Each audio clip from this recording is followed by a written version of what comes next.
కరీంనగర్ జిల్లా కాంగ్రెస్ లో graduate MLC సందడి పెరిగిపోతుంది. ఇంకా షెడ్యూల్ వెలువడక ముందే అవకాశం కోసం ఆశావాహులు ముఖ్య నేతల చుట్టూ ప్రదక్షిణలు మొదలుపెట్టారు. సీనియర్ నాయకుడు సిట్టింగ్ ఎమ్మెల్సీ జీవన్ రెడ్డి మరోసారి బరిలోకి దిగేందుకు రెడీగా ఉన్న టికెట్ విషయంలో ఇంకా క్లారిటీ రాలేదు. దాంతో జీవన్ రెడ్డి కూడా సైలెంట్ అయి హైకమాండ్ నిర్ణయం కోసం ఎదురుచూస్తున్నారు.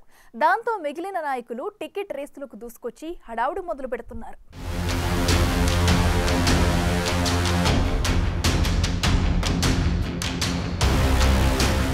కరీంనగర్ జిల్లాలో పట్టభద్రుల ఎమ్మెల్సీ ఎన్నికల కోలాహలం మొదలైంది. అధికార కాంగ్రెస్ పార్టీ సిట్టింగ్ స్థానాన్ని కాపాడుకునేందుకు ఇప్పటి నుండే వ్యూహాలు రూపొందిస్తోంది. అయితే కాంగ్రెస్ సీనియర్ నేత జీవన్ రెడ్డికి మరోసారి అవకాశం ఇచ్చే విషయంలో కాంగ్రెస్ అధిష్టానం తర్జన భర్జన పడుతున్నట్లు కనిపిస్తోంది. ఇప్పటికీ అధిష్టానం తీరుపై జీవన్ రెడ్డి అసంతృప్తిగా ఉన్నారు. జగిత్యాల బీఆర్ఎస్ ఎమ్మెల్యే సంజయ్ కుమార్ ను కాంగ్రెస్ లో చేర్చుకునే విషయంలో గతంలోనే అలకబూనారు. కాంగ్రెస్తో 4 దశాబ్దాలకు పైగా అనుబంధమున్న జీవన్ రెడ్డి 1983 నుంచి ఇప్పటి వరకు జగిత్యాల నుంచి 6 సార్లు ఎమ్మెల్యేగా గెలుపొందారు. గత 2 ఎన్నికల్లో బీఆర్ఎస్ నుంచి పోటీ చేసిన డాక్టర్ సంజయ్ కుమార్ చేతిలో ఓడిపోయారు. కాంగ్రెస్ కష్టకాలంలో ఉన్నప్పుడు కూడా పార్టీని అంటిపెట్టుకుని ఉన్న ఆయనకు కాంగ్రెస్ ఎమ్మెల్సీ పదవి కట్టబెట్టింది.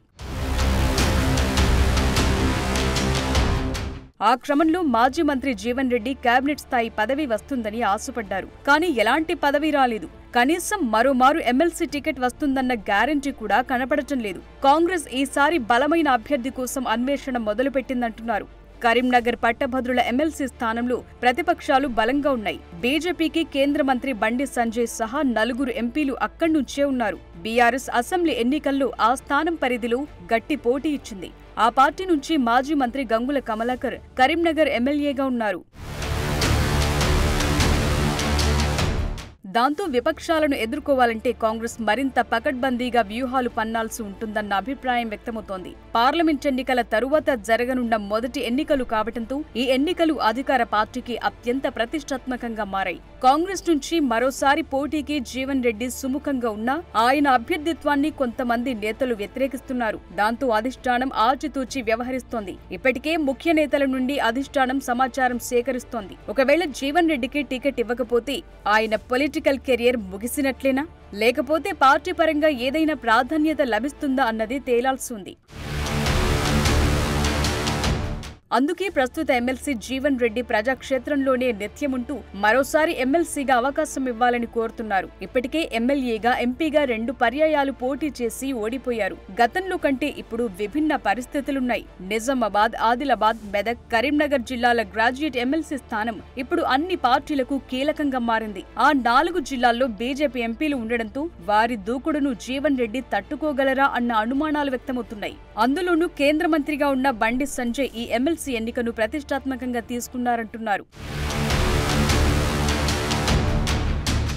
అయితే కాంగ్రెస్ విపక్షంలో ఉన్నప్పుడే గెలిచానని, ఇప్పుడు మరోసారి అవకాశం కల్పిస్తే సత్తా చాటుకుంటానని మాజీ మంత్రి జీవన్ రెడ్డి ధీమాతో కనిపిస్తున్నారు. మరోవైపు కాంగ్రెస్ పార్టీ అధికారంలో ఉండడంతో ఆశావహుల సంఖ్య కూడా గతం కంటే ఎక్కువైంది. జీవన్ రెడ్డి మంచి పదవిలో ఉంటారని, ఎన్నికల సమయంలో మంచి భవిష్యత్తుంటుందని రేవంత్ రెడ్డి హామీ ఇచ్చిన్నారు. ఆ హామీపైనే జీవన్ రెడ్డి ఆశలు పెట్టుకున్నట్లు కనిపిస్తున్నారు. మరి ఆయన పొలిటికల్ ఫ్యూచర్ ఎలా ఉంటుందో చూడాలి.